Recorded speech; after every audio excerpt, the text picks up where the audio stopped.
We are going to have a revision session. So I'm taking up this chapter motion for revision. I'll do the revision in two parts. So this lesson was taught to you long back. We will revise the important aspects of this chapter like definitions, graphical patterns, formulas, units. Okay. In today's session I'll be covering up these things. In the next session we'll be learning about equations of motion and few sums based on this equations of motion and the concepts or terms related to motion. Okay, now see, let's begin with important terms like motion, linear motion, uniform motion, non-uniform motion, acceleration, speed, velocity, distance, displacement. Okay, first, what is motion? Motion is a change of position. Or how will you define motion? Motion is defined as a change of position. Whenever an object moves from one point, there is change in position. So you call this change of position as motion. When the object moves along a straight line, you say the object is showing linear motion. Next, uniform motion. Whenever an object is moving or changing its position, you say that it is showing some motion, and this motion is said to be uniform when the object covers equal distance in equal interval of time. For example, suppose I take an object. Okay, I'll make two columns here. One distance I'm taking in terms of meters, and then I'm taking time in terms of seconds. Okay, suppose it is covering a distance of 5 meters in 10 seconds, 10 meters in 20 seconds, 15 meters in 30 seconds. See the time interval. Every 10 minutes it's covering a distance of 5 meters. That means in 40 seconds it's going to cover a distance of 20 meters. So every 5 minutes the distance covered also changes uniformly. So such a motion shown by the object is what is called as uniform motion. Now, non-uniform motion, opposite to this. Suppose if I take distance and I take time. Distance I'm taking in meters, time I'm taking in seconds. So time changes uniformly, 10, 20, 30 it goes. Here distance initially 5 meters, then 8 meters, then 16 meters, then 20 meters. If it goes like this, 40th second. Here, every 10 seconds, unequal distances are covered. First 5 meters, then 8 meters, then 16 meters, then 20 meters.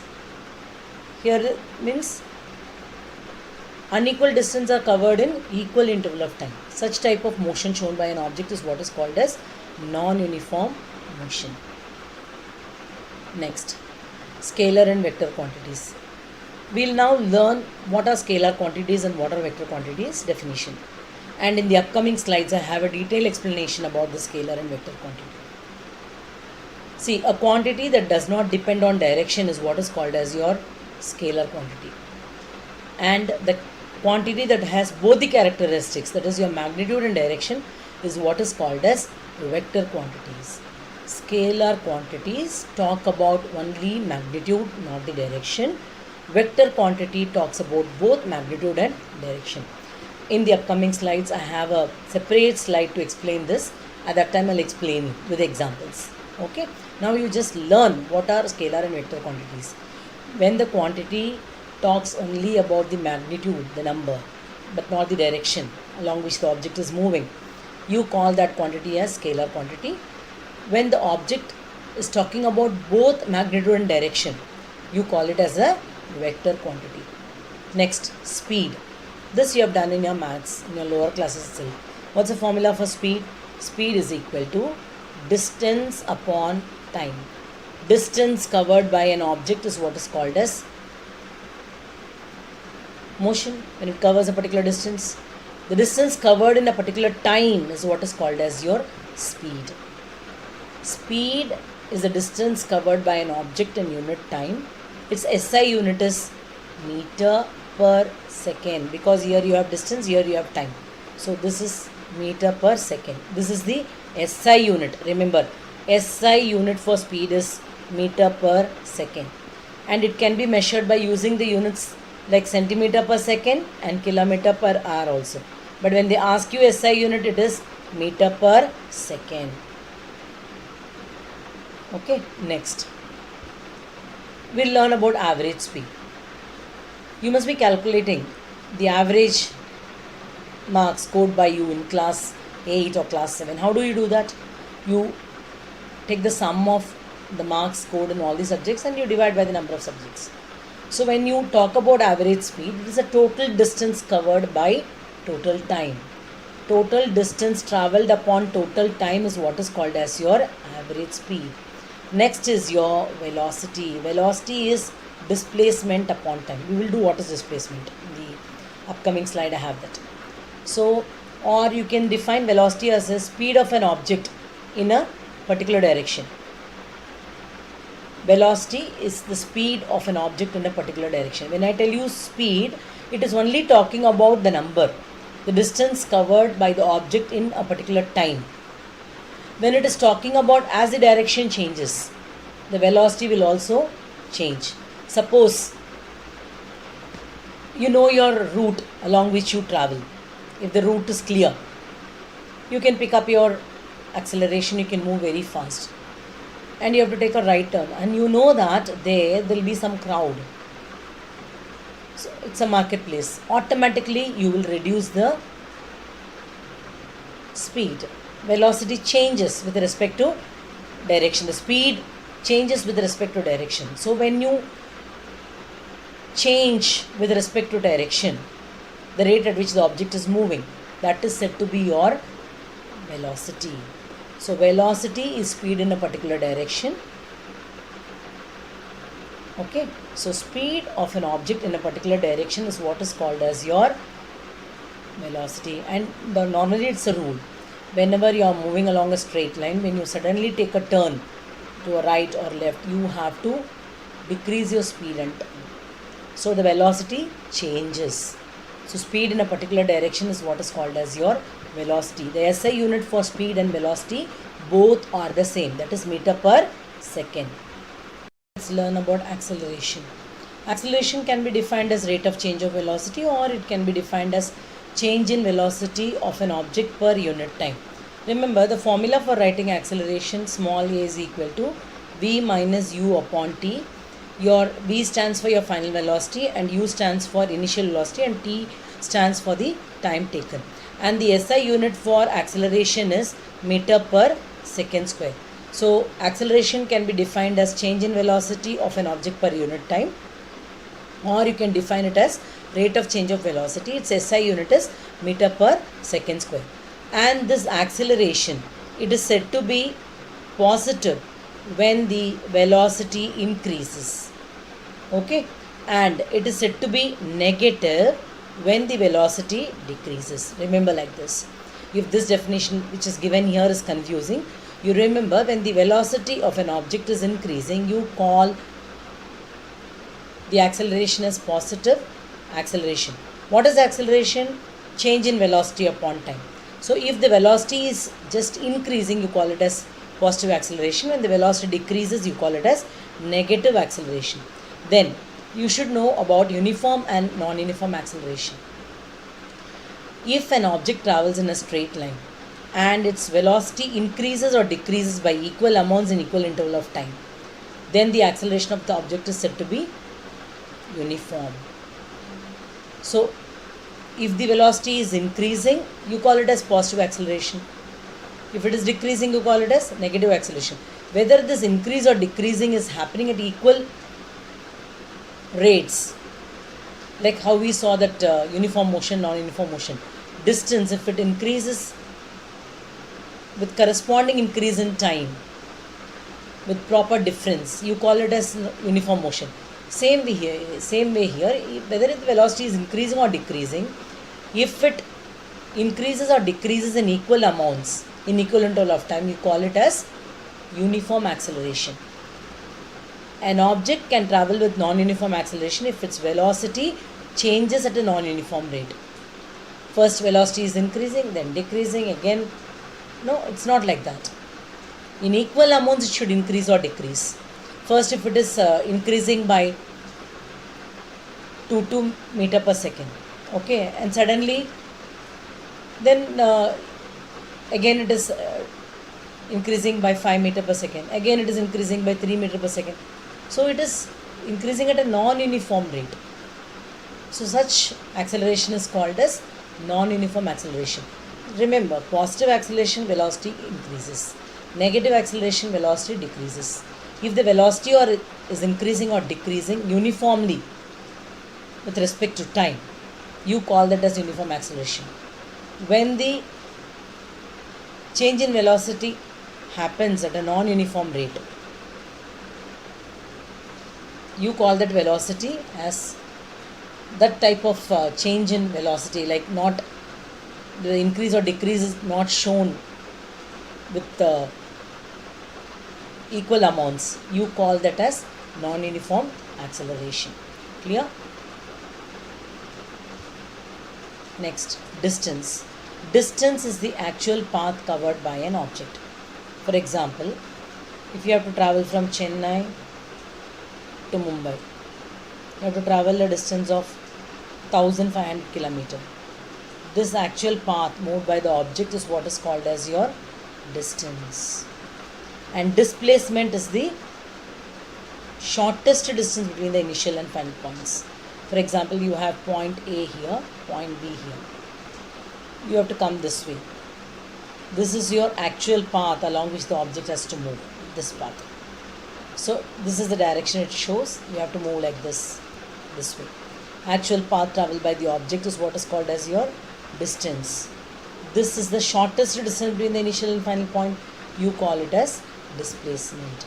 So distance is the actual path covered by an object, and displacement is the shortest distance between the initial and final point. An example given here, see. You have a starting point here and you have the end point here. The object has to move somehow like this. So this portion entirely is what is called as your distance. This shortest route is what is called as your displacement. Okay, next.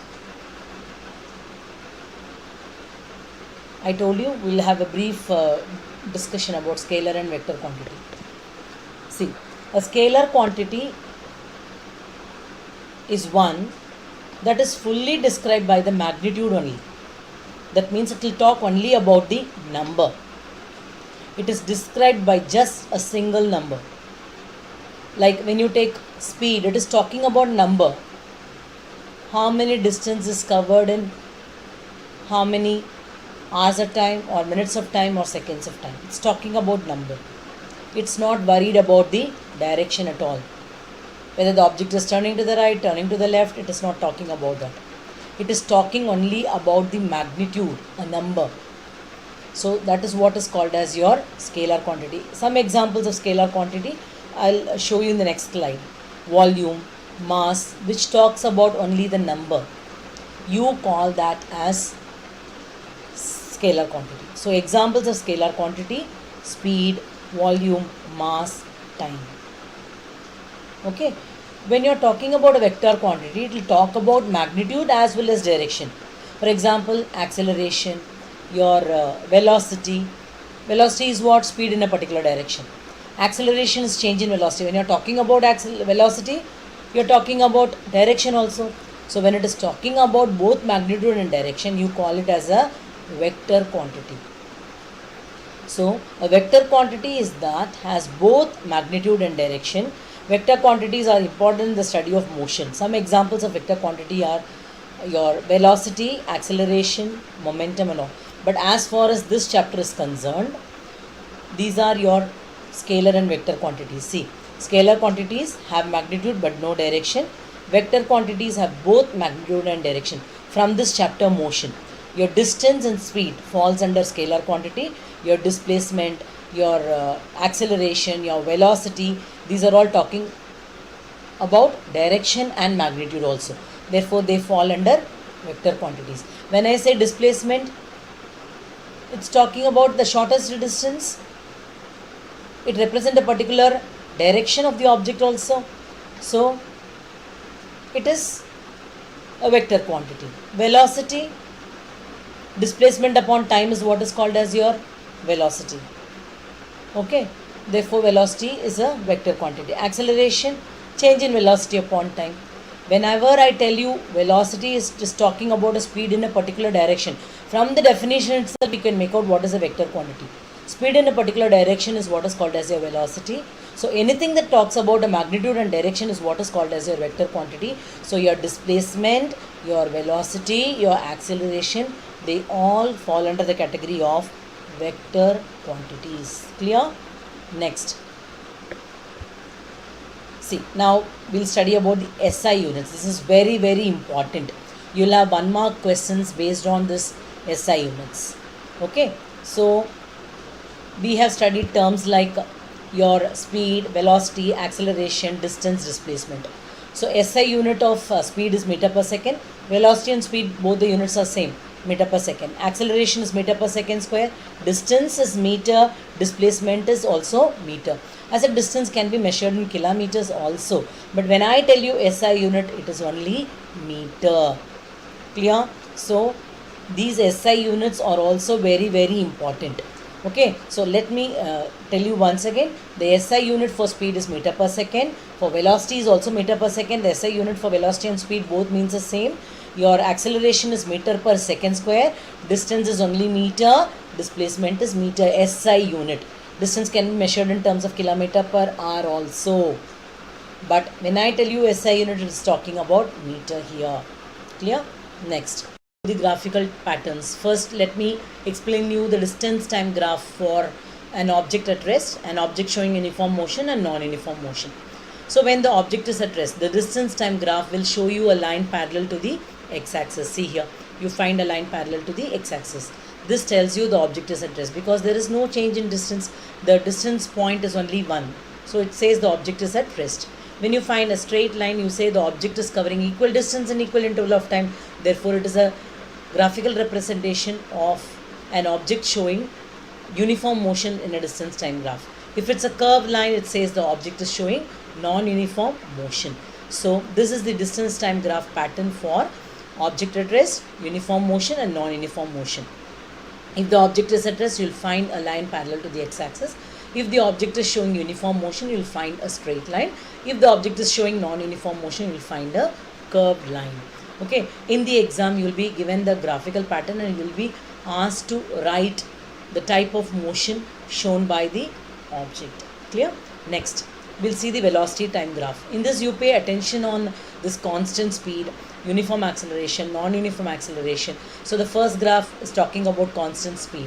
Means it's a velocity time graph. Velocity is on the y-axis and time is on the x-axis. You find a line parallel to the x-axis which says the object is showing constant speed. There is no change in the speed. Second, it talks about uniform acceleration, equal change in velocity in equal interval of time. Next, it is talking about unequal change in velocity in equal interval of time, a curved line. So this is your non-uniform acceleration. Please look at the graphical pattern shown for your non-uniform retardation. Clear? But you pay more concentration or more attention on these three graphical patterns: constant speed, uniform acceleration, non-uniform acceleration of a velocity time graph. Okay, with this we are coming to an end, okay, of today's revision session. So please learn all the definitions like what is motion, what is velocity, what is speed, what is distance, what is displacement, acceleration. Okay, SI unit, again I'm telling you, SI unit is very important. Graphical pattern, distance time graph and velocity time graph. Okay, so these things you have to learn thoroughly. In the next session, I'll meet you with the remaining portion of this chapter, and so you can download the textbook pages from your NCERT website, and you can go through these graphical patterns, units, definitions. These are very, very important, and you will be given very simple sums for your test paper to begin with. Okay, so directly you can apply with the formula. So in the next session, I'll help you to learn the formulas related to the concepts here, and then we will do few sums. Okay, and then we'll do equations of motion. Okay, till then, take care and study well, revise, Goodbye.